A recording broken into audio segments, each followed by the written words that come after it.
Hello everyone, আজ আমি নিয়ে এসেছি নিরামিষ পেঁপের তরকারি। অবশ্যই কিন্তু এটা ট্রাই করবেন। এটা কিন্তু খুবই মজার একটা রেসিপি। প্রথমে একটা গোটা পেঁপেকে আমি হাফ করে কেটে সেটাকে আমি ঘষে নিয়েছি। দেখুন, দেখতে অনেকটা বাঁধাকপির মতো লাগছে। এবার আমি এখানে কিছু বাদাম আর তার সাথে কিশমিশ ভেজে নিচ্ছি। ভেজে আমি এইগুলোকে তুলে একটা বাসনে রেখে দেবো। আমি কিন্তু এখানে খুব কড়া করে ভাজছি না, হালকা হালকা করে ভেজে আমি এটাকে তুলে রেখে দিচ্ছি। এবার এই কড়াইয়ের তেলের মধ্যেই আমি এখানে আলু কেটে রেখেছিলাম ডুমু ডুমু করে, সেগুলো ভেজে নিচ্ছি। এখানে আমি প্রায় 3টে আলুকে কেটে নিয়েছিলাম, সেই 3টে আলুকেই দিয়ে দিচ্ছি ভাজার জন্য।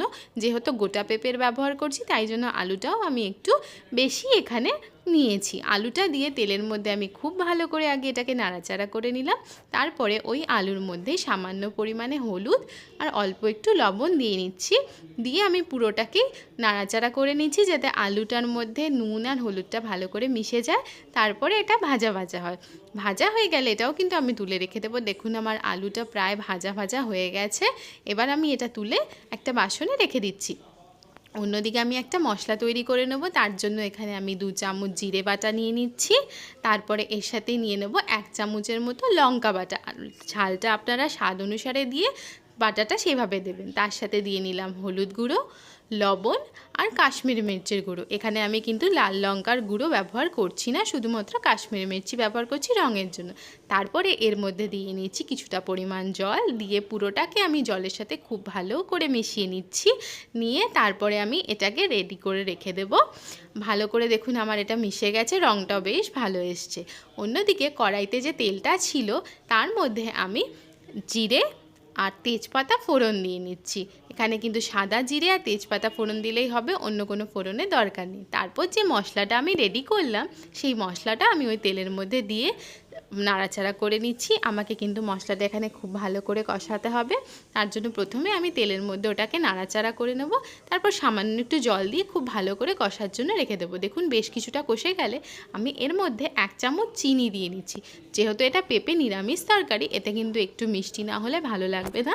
চাইলে আপনারা স্কিপ করতে পারেন, কিন্তু তাতে কিন্তু স্বাদটা ভালো আসবে না।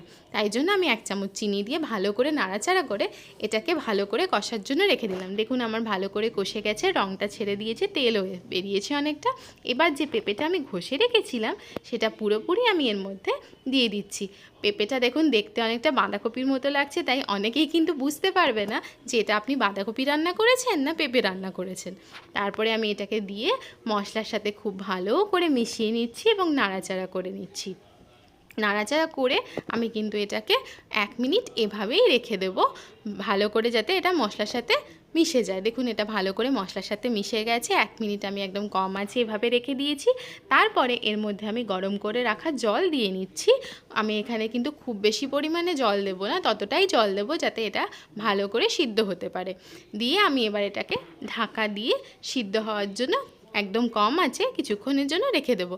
দেখুন, ঢাকনা সরানোর পর এটা অনেকটাই জল টেনে নিয়েছে এবং সিদ্ধ হয়ে গেছে। এবার যে আলুগুলো আমি ভেজে তুলে রেখেছিলাম সেগুলো এর মধ্যে দিয়ে দিচ্ছি, যাতে আলুটাও পুরোপুরি এর সাথে মিশে যায় এবং যেটুকু জল আছে তার সাথে এটা সিদ্ধও হয়ে যায়। আলুগুলো দিয়ে নাড়াচাড়া করে আমি বাকিটা সিদ্ধ হওয়ার জন্য এভাবেই রেখে দিচ্ছি। এই রেসিপিটা কিন্তু খুবই মজাদার।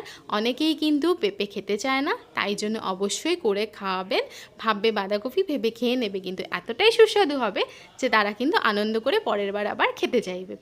এরপরে যে বাদাম আর কিশমিশটা আমি ভেজে রেখেছিলাম সেটাও এর মধ্যে দিয়ে দিলাম। দিয়ে ভালো করে নাড়াচাড়া করে নিচ্ছি। জল আমার প্রায় টেনে এসছে। এবার আমি এটা আস্তে আস্তে হালকা হালকা করে নাড়াচাড়া করে নেব। দেখুন, তাতে জলটা অনেকটাই টেনে একদম শুকিয়ে যাবে। এবার আমি এর মধ্যে দিয়ে নেব 1 চামচ ঘি আর 1 চামচের মতো গরম মশলা গুঁড়ো। এইটা যেহেতু নিরামিষ রান্না তাই জন্য ঘি গরম মশলা গুঁড়ো দিলেও কিন্তু স্বাদটা খুবই সুন্দর আসে। তাই জন্য এই দুটো কিন্তু কখনোই স্কিপ করবেন না। দিয়ে আমি খুব ভালো করে এগুলোকে মিশিয়ে নিচ্ছি তরকারির সাথে। দেখুন, আমার এটা কিন্তু রান্নাটা প্রায় হয়ে এসছে, কারণ দেখুন জলটা পুরোপুরি টেনে গেছে। যেহেতু ঘি গরম মশলা দিয়েছি, হালকা একটু নাড়াচাড়া করে আমি এটাকে নামিয়ে দেব। যদি ভালো লেগে থাকে অবশ্যই লাইক করবেন, চ্যানেলটিকে সাবস্ক্রাইব করবেন।